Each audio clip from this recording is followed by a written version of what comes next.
국내 코로나19 백신 접종이 초읽기에 들어섰습니다. 금요일엔 아스트라제네카, 토요일엔 화이자 백신 접종이 시작되는데요.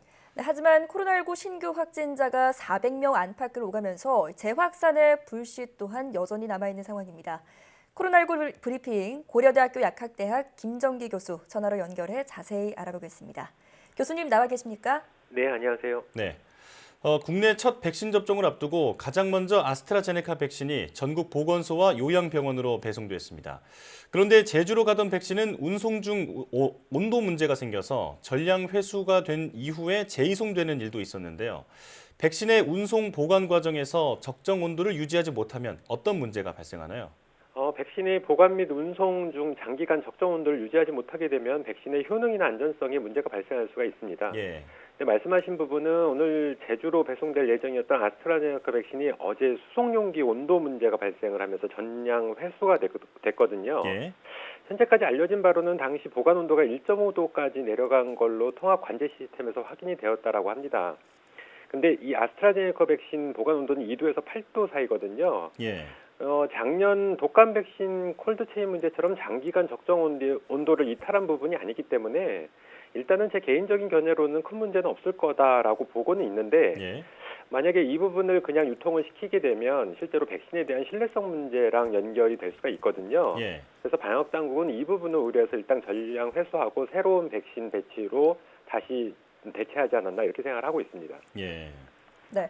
그런데 접종 후에 이상 반응 중에 가장 우려되는 것 중에 하나가 아마 중증 알레르기 반응일 겁니다. 기존의 알레르기 반응과 같은 이상 증상을 경험했던 분들은 접종 후에 반드시 증상을 지켜봐야 할 텐데요. 주의 깊게 관찰해야 할 이상 반응 어떤 게 있을까요? 일단 이상 반응, 전형적인 이상 반응은 뭐 잘 아시는 것처럼 접종 부위에 통증이 있거나 아니면 접종 부위가 이렇게 불어오르는 발적 등의 국소 이상 반응이 있고요. 예. 그리고 피로감이라든가 아니면 두통, 근육통, 관절통, 발열 등의 전신성 이상 반응이 있을 수 있습니다. 근데 이러한 전형적인 이상 반응 같은 경우에는 실제로 수일 내에 보통은 호전되기 때문에 크게 걱정은 안 하셔도 되는데 예. 다만 38, 9도 이상의 고열을 동반할 경우에는 의료진의 도움을 받으셔야 된다라고 말씀을 드리고 싶고요. 예. 방금 말씀하신 것처럼 그 과도한 면역 반응인 그 아나필락시스가 발생을 할 가능성도 있거든요. 예.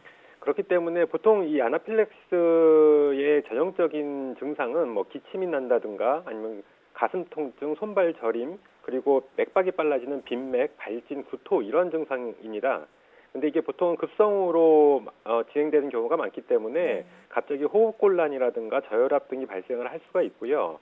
이렇게 되면 심각한 경우에는 쇼크로 이어지면서 사망에 이를 수 있는데 일단 이 경우에는 이러한 유사한 증상이 발생을 하게 되면 가능한 한 빨리 적절한 조치를 받으셔야 된다라고 말씀을 드리고 싶습니다. 예. 근데 지금 현재 우리나라의 그 코로나19 백신 접종 프로토콜에는 접종 후에 30분 동안은 접종 의료기관에 대기를 하게 되어 있거든요.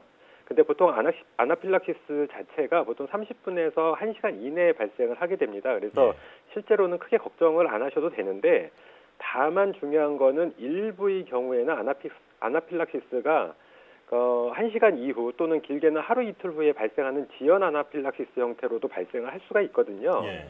그래서 귀가하신 다음에 아까 말씀드린 그러한 어떤 아나필락시스의 전형적인 증상이 발생을 하게 되면 실제로 바로 의료기관에 방문을 하시거나 아니면 응급 상황에서는 119에 전화를 하셔서 적절한 조치를 받으실 필요가 있다라고 말씀을 드리고 싶습니다. 예. 백신을 맞은 후에 3시간 정도는 유심히 스스로를 관찰하고 또 그리고 3일 정도는 어떤 이상 증상이 있다면 반드시 의료기관을 찾아야겠습니다. 아스트라제네카와 화이자 백신 모두 2번을 맞아야 하는 백신인데요. 항체 형성 시기가 궁금합니다. 1차 접종 후에 항체 형성은 언제쯤 될까요? 보통 비단 코로나19 백신뿐만 아니라 일반적인 백신들이 접종을 받은 다음에 보통은 1주에서 2주 사이에 항체가 형성이 됩니다. 그러니까 한 열흘 정도라고 보시면 될 것 같고요. 예. 근데 코로나19 백신 같은 경우에 물론 뭐 얀센 백신처럼 1회 접종하는 것도 있지만 보통은 2회 접종으로 되어 있거든요.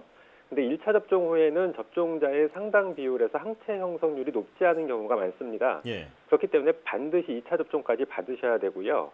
1차든 2차든 이러한 항체가 형성되는 거는 보통은 어쨌든 1차를 접종 받으신 다음에 한 1주에서 2주 사이에 형성이 된다 이렇게 보시면 될 것 같습니다. 예. 네. 자, 그렇다면 접종 후에 항체 형성 여부는 어떻게 알 수 있는 건가요? 물론 검사를 하게 되면 알 수는 있습니다. 근데 현재 보건당국에서 일부 접종자를 대상으로 연구나 방역 목적으로 항체 검사를 시행할 계획은 가지고 있는데 예. 접종자 전원을 대상으로 항체 검사를 할 계획은 없거든요. 그래서 현재로서는 항체 형성 여부를 아실 수 있는 방법은 없다 이렇게 보시면 될 것 같습니다. 네. 예. 근데 백신 접종을 한다 해도 코로나19 감염 가능성이 여전히 있는 만큼 개인 방역을 지키는 것이 무엇보다 중요한데요. 정부가 다음 주부터 적용할 거리 두기 단계를 금요일에 발표할 예정인데 현재 단계에서 추가 조정이 있을까요?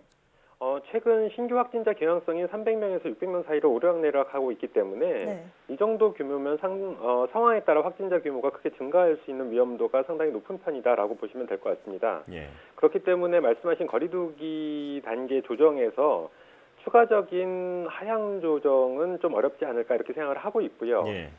현 상황에 이러한 하향 조정을 이렇다 할 근거가 별로 없습니다. 그래서 제 예상에서는 지금의 단계를 유지하지 않을까라고 예측을 좀 하고 있고요. 예. 더불어서 5인 이상 사적 모임 금지 조치도 추가적으로 연장될 가능성이 높지 않느냐라고 생각을 하고 있는데 만일 거리두기 단계를 하향 조정을 하게 된다라고 하면 제 개인적으로는 좀 섣부른 아니면 적절치 않은 방역 조치다라고 생각을 하고 있습니다. 네. 예. 이들을 유지할 가능성이 높다고 보시고 또 유지해야 한다 이렇게 말씀을 해주셨습니다. 자, 다음 주면 개학입니다. 교육부는 작년과 달리 올해 개학 연기도 없고 또 등교 수업도 확대하겠다고 밝혔는데요. 아직 3차 대유행이 완전히 사그라지지 않은 상황인데 개학과 등교 수업을 이대로 진행해도 될까요? 앞서 말씀드린 것처럼 현 상황이 여전히 위험도가 높은 상황이거든요. 그렇다라고 해서 개학을 연기할 정도의 상황은 아니다라고 생각을 하고 있습니다. 예. 그렇기 때문에 일단 개학은 진행하는 게 맞다라고 보고 있고요. 교육부 방침에서는 초등학교 1, 2학년들은 매일 등교하고 나머지 학년들은 제한적인 등교 수업을 하는 걸로 현재 방침이 정해져 있거든요. 네. 현 거리두기 단계에 맞는 제한적인 등교 수업 정도는 진행을 해도 된다라고 개인적으로 생각을 하고 있습니다. 예. 네, 다만 말씀드린 것처럼 초등학교 1, 2학년들 같은 경우에는 매일 등교를 하는 걸로 되어 있기 때문에 더군다나 이 연령대 학생들이 나이가 어린 편이기 때문에 적절한 판단 능력이 다소 떨어질 수가 있거든요. 네. 그래서 학교에서는 만일 매일 등교를 하게 되면 초등학교 1, 2학년 학생들의 경우에 학생들이 개인 방역 수칙 준수라든가 아니면 학생들에 대한 어떤 각별한 모니터링이 필요할 거다라고 생각을 하고 있고 예. 더불어서 가정에서도 만약에 학생들이 발열 등 호흡기 증상이 보이게 되면 등교를 시키지 말고 하루 이틀 정도 경과를 지켜보는 등의 어떤 협조사항 또는 이런 방역 조치가 필요할 거다 이렇게 생각을 하고 있습니다. 예. 네.